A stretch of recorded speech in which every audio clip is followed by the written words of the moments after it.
Saudações para você que está aí do outro lado da tela. Tudo bem com vocês, meus amigos? Eu espero que esteja tudo maravilhosamente bem com vocês. E, claro, né? Se tem vídeo novo aqui no canal, tem resenha de livro, né? E qual é o livro que a gente vai falar hoje, né? O livro que a gente vai falar hoje é mais uma das inúmeras histórias dele, que é o detetive mais famoso do mundo e o mais querido do mundo, né? E se a gente está falando do maior detetive de todos os tempos, o mais famoso e o mais querido, é claro que a gente está falando de Sherlock Holmes, né? Personagem aí criado pelo Sir Arthur Conan Doyle no final do século XIX, né? Sir Arthur Conan Doyle, que é nascido em Edimburgo, na Inglaterra, né? Se você for lá dar uma passadinha lá em Edimburgo, você vai ver que tem uma estátua de bronze do Sherlock Holmes, né? Em homenagem tanto ao personagem quanto ao Sir Arthur Conan Doyle, né? Bem bacana de curtir, né? Bem bacana de conferir. E a gente vai falar uma história, né, do Sherlock Holmes, que é o detetive mais querido e mais famoso de todos os tempos. E o livro em questão, meus amigos, é essa preciosidade aqui, ó, O Signo dos Quatro, do Sir Arthur Conan Doyle, uma história de Sherlock Holmes, né? Então, meus amigos, qual é a primeira consideração que a gente tem que fazer a respeito do Signo dos Quatro? É que é o seguinte: ele é uma história mais longa do que de costume, né?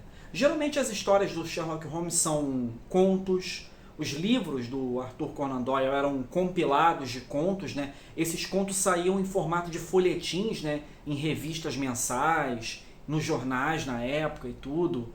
Só que esse livro aqui, ele também começou a ser publicado na época, né, em 1890, em formato de folhetim mensal.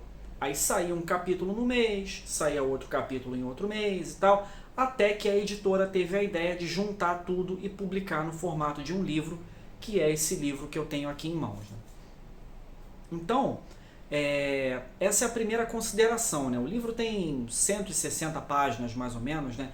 É uma leitura um bocado mais longa do que as histórias tradicionais de Sherlock Holmes, né? Tem 20, 30, 40 páginas, uma coisa dessa, parecida nessa quantidade. Mas é uma história extremamente prazerosa. É uma história que acrescenta elementos enriquece o personagem do Sherlock Holmes, mostra um bocado mais da relação dele com o Dr. Watson, que não era uma relação tão evidente assim,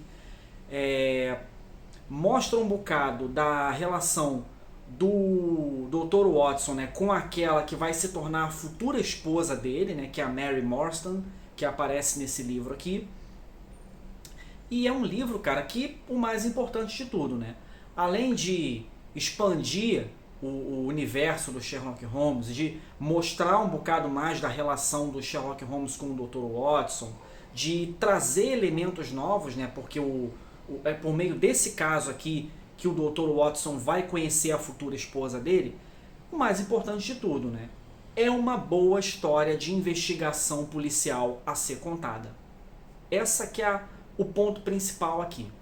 Então, é uma boa história de investigação, é uma história instigante, que prende você da primeira à última página, você quer saber o que vai acontecer, você tenta se antecipar aos movimentos do Sherlock Holmes para saber qual é a conclusão que ele vai tirar.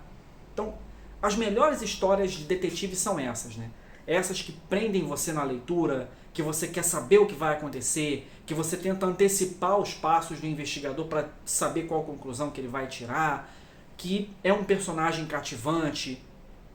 E essas são realmente as melhores histórias de detetive, e O Signo dos Quatro não é uma exceção. Então, cara, a primeira coisa que a gente vê nesse livro aqui, no primeiro capítulo, ele traz uma expansão da relação do Sherlock Holmes com o Dr. Watson e também dá uma explicação mais detalhada, né, do método dedutivo de investigação do Sherlock Holmes, né? Então, o começo desse livro eu fiquei bastante chocado, né? Porque o primeiro capítulo, assim, os primeiros parágrafos mostram o Sherlock Holmes fazendo uso de cocaína. Cocaína não naquele formato de pozinho que você ingere pelo nariz, né? Mas a cocaína no formato líquido, né? você pegava a poeirinha da cocaína, diluía na água, num soro, sei lá, botava numa seringa e injetava para dentro do corpo, né? Quando eu vi o Sherlock Holmes usando cocaína, eu fiquei, uai, fiquei assim, espantado, né, surpreso. Aí depois é que eu fui descobrir que a cocaína era meio que medicamento corriqueiro na época, né, no século XIX, né? Quando uma pessoa estava com uma doença e ela estava muito letárgica, muito sem vida, e aí precisava tomar um estimulante, ela ia e o médico receitava a cocaína para ela, né? Aí, ou então, quando uma pessoa estava precisando de um estímulo para alguma coisa, né, alguma atividade física, alguma atividade mental, alguma outra coisa que exigisse um estímulo muito grande, né, ela fazia uso da cocaína, né? Era meio que corriqueiro naquela época, né? Eu fiquei surpreso quando eu descobri isso. E aí, por que o Sherlock Holmes recorre aí à cocaína como estimulante, né? Porque ele está passando por um marasmo de casos, né? Ou os casos que aparecem não são tão estimulantes assim para ele, ou então não tem caso nenhum aparecendo para ele resolver. E o Sherlock Holmes é um cara que tem uma ânsia por trabalho, né? Ele tem uma ânsia por uma investigação, para ele se sentir útil, para ele sentir que a existência dele tem sentido, né?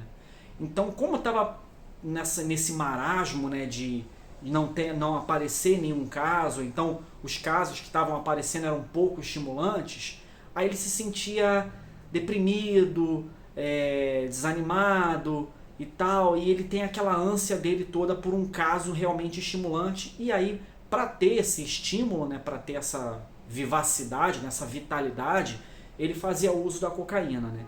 E aí começa a problematizar um bocado a relação dele com o Dr. Watson, né? Porque, como você sabe, o Dr. Watson é um médico. E aí o Dr. Watson tá vendo o Sherlock Holmes fazer uso da cocaína rotineiramente, exageradamente, e aí ele fica pensando, porra, Sherlock Holmes está usando muita cocaína, isso pode gerar problemas para a cabeça dele, né? Pode afetar o raciocínio dele, a dedução dele, e aí pode complicar se aparecer um caso e ele não conseguir resolver, né? Por conta do uso excessivo da cocaína.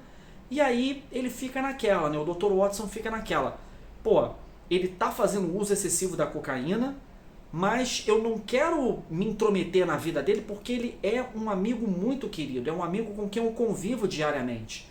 Então eu vou me sentir como se eu estivesse invadindo a privacidade dele para dizer para ele o que ele deve e o que ele não deve fazer. Então o Dr. Watson fica nesse dilema, né, de falar com o Sherlock Holmes para diminuir o uso da cocaína ou não se intrometer na vida de um amigo querido com quem ele convive. Então essa relação do Dr. Watson com o Sherlock Holmes é uma relação que não é evidente, né? Não é uma relação pronta, não é uma relação muito tranquila. Pelo contrário, eles têm brigas, eles têm desavenças, eles têm discordâncias. E isso fica claro no começo desse livro aqui, né? Porque em vários outros casos, né, o Dr. Watson fala, né, das excentricidades, né, do Sherlock Holmes, das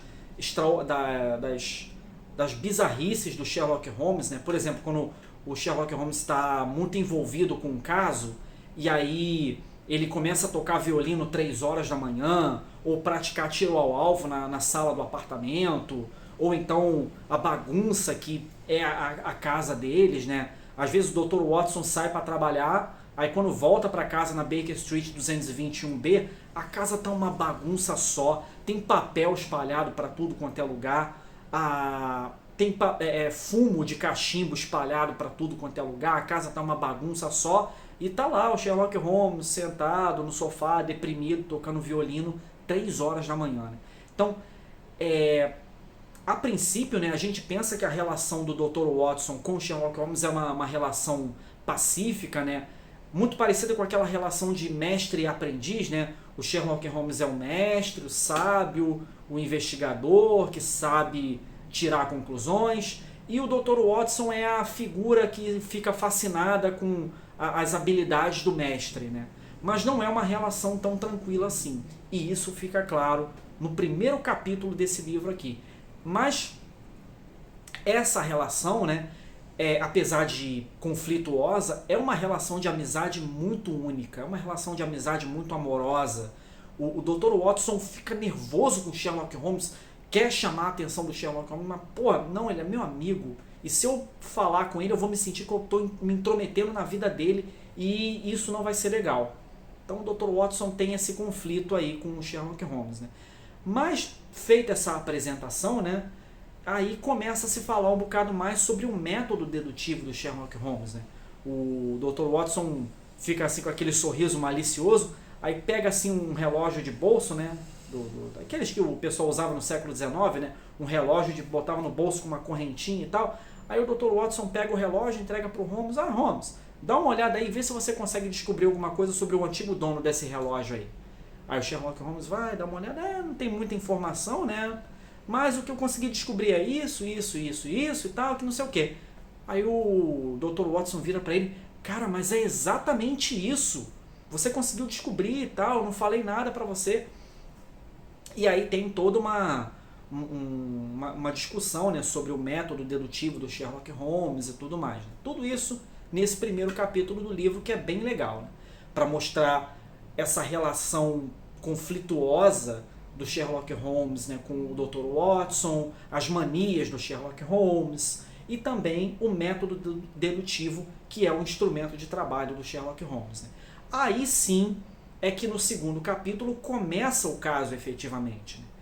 Porque é o seguinte, a Mary Morstan, que é a cliente, né, do Sherlock Holmes, ela chega lá na casa dele e fala, Dr. Holmes, é o seguinte, meu pai desapareceu há 10 anos, meu pai era militar, né, que atuou na Índia, ele desapareceu há 10 anos e há 10 anos eu venho recebendo periodicamente, no mesmo dia do ano, eu venho recebendo uma pérola que é autêntica e é muito valiosa.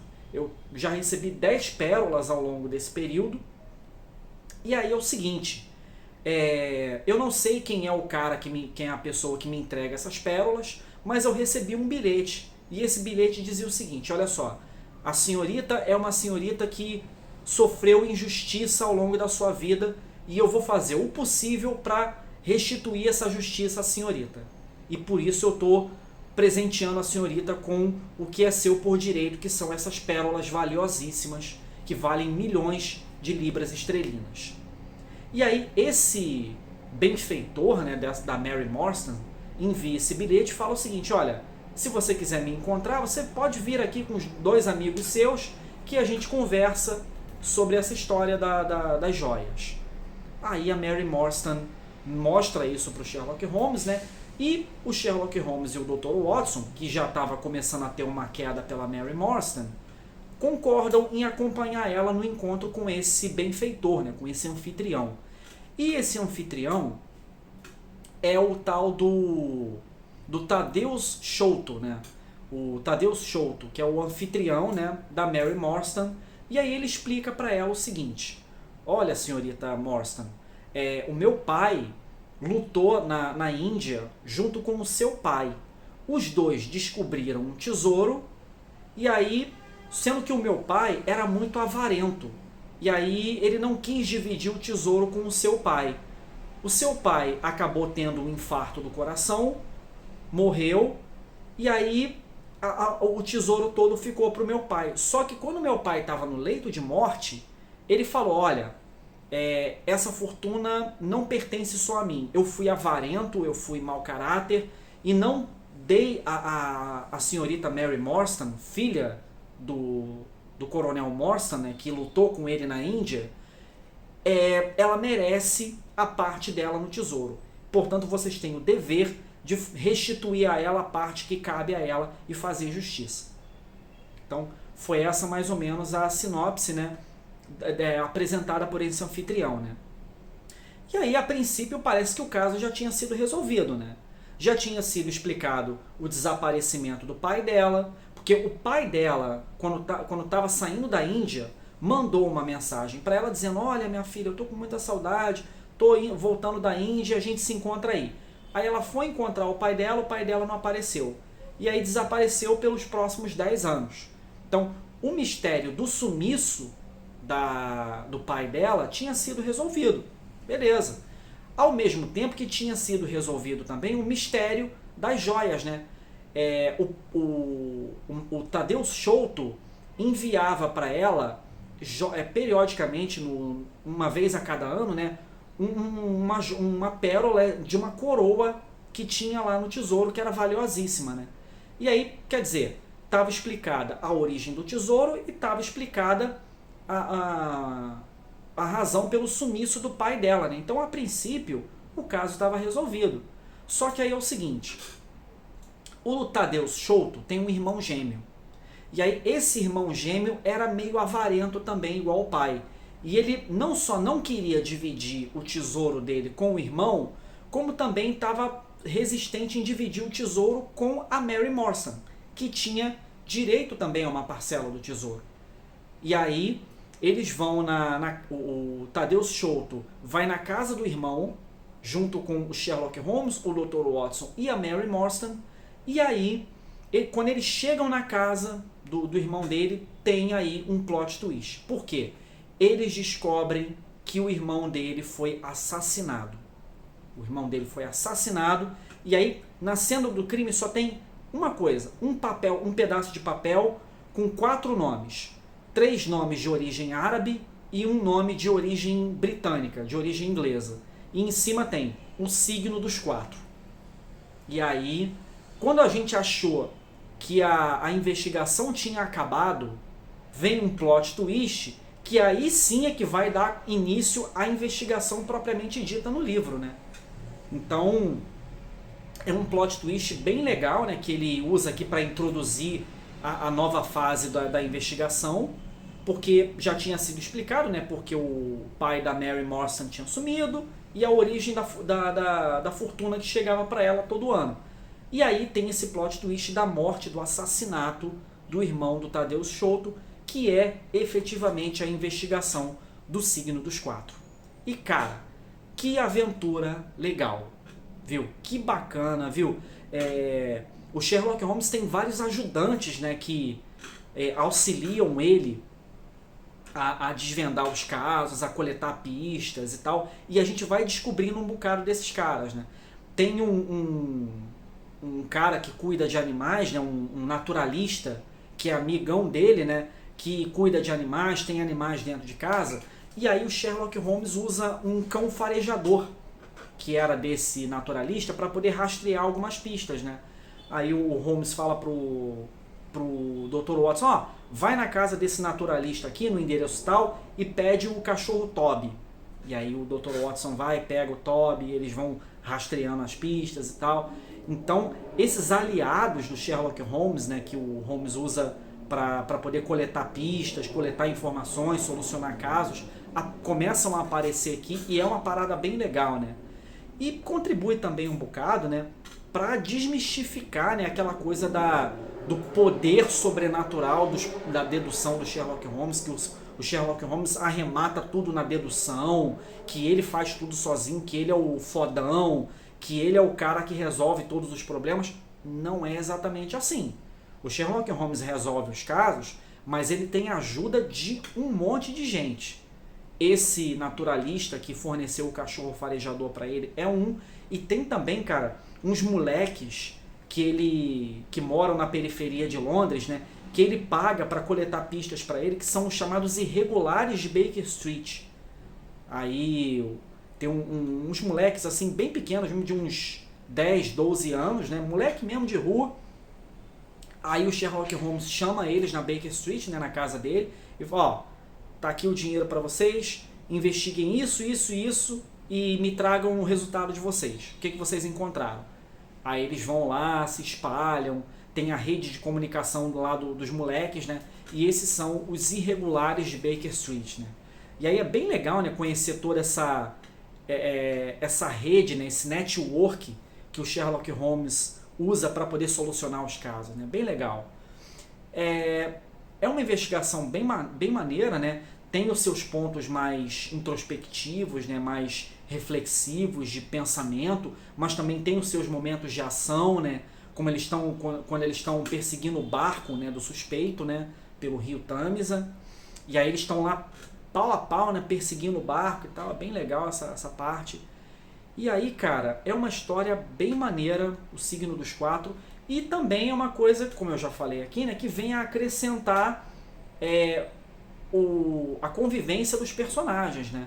Porque o Dr. Watson conhece a Mary Morstan, se apaixona por ela, e aí ela também se apaixona por ele, e os dois concordam de casar. E aí a Mary Morstan vai se tornar uma personagem recorrente nas histórias do Sherlock Holmes a partir daí, né? Então esse livro é uma virada que enriquece também os personagens e a dinâmica entre eles, né, no universo Sherlockiano. É bem legal, né?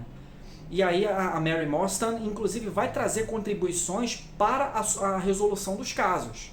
Tem casos em que a Mary Morstan contribui diretamente, né, para a resolução de casos do Sherlock Holmes e do Dr. Watson. Então é uma personagem importante, é uma adição importante que o Sir Arthur Conan Doyle fez, né? E é claro, né, como é de praxe, né, em todas as boas histórias, toda boa história tem que ter uma boa pitada feminina aí na situação, né? E aí é uma adição bem legal, né, que o Sir Arthur Conan Doyle fez, né, de acrescentar no convívio deles, né, a Mary Morstan. Então, cara, é uma boa história investigativa, é uma história que expande a relação do Sherlock Holmes com o Dr. Watson, é uma história que expande também o próprio Sherlock Holmes, né, mostrando as excentricidades dele, o método dedutivo dele. Então, cara, apesar de ser uma narrativa um pouco mais longa do que um conto, não tem outra, né? Voltando lá à escala do sabre de luz vermelho, eu dou a nota de 5. 5 sabres de luz vermelhos aí pro Signo dos Quatro do nosso querido Sir Arthur Conan Doyle, né? Então, cara, nota máxima, é uma história maravilhosa, é uma história que prende você do começo ao fim, né? Que leva você a tentar se antecipar às deduções do Sherlock Holmes, que explica um bocado mais no método do Sherlock Holmes, que acrescenta a relação entre eles dois, né, o Sherlock Holmes e o Dr. Watson. Então, cara, sem mais, 5 estrelas aí para o Signo dos Quatro do Sherlock Holmes, né? Então, essa é a minha nota máxima, mais do que merecida, e fica a dica aí para você ler o Signo dos Quatro. Então, meus amigos, esse foi o vídeo de hoje, e é claro, como não poderia deixar de ser, né, eu agradeço a você pela sua audiência, e se você caiu de paraquedas aqui e não é inscrito ainda no canal, se inscreve aí no canal, aciona o sininho para sempre que tiver novidade, acompanha lá o blog do Mensagem na Garrafa Podcast, né, Mensagem na Garrafa Podcast, tudo junto, .blogspot.com, que aí você acompanha lá sempre que tiver novidade no canal, sempre que tiver review de livro novo. Então, deixa aí o seu like, deixa aí o seu comentário, que dá aquela moral maneira pro canal, e não esquece de fazer o triplo C. Curte, comenta e compartilha. Eu agradeço de coração a sua audiência, o seu like, o seu comentário, a sua inscrição, e é aquilo, né, cara? Divulga esse podcast, divulga esse vídeo, né? Divulga essa resenha para todo mundo. Divulga como se fosse água. Divulga como se fosse uma doença contagiosa. Vai lá, mostra para os seus amigos, para sua família, para os seus amigos que gostam de leitura também, para os seus amigos que gostam de Sherlock Holmes, que gostam de histórias policiais. E fica ligado que nesse ano de 2024 tem muita coisa boa para sair aqui, tanto no canal de resenha de livros, quanto no Mensagem na Garrafa Podcast. Então, meus amigos, eu fico por aqui, um abraço para você e a gente se vê na próxima.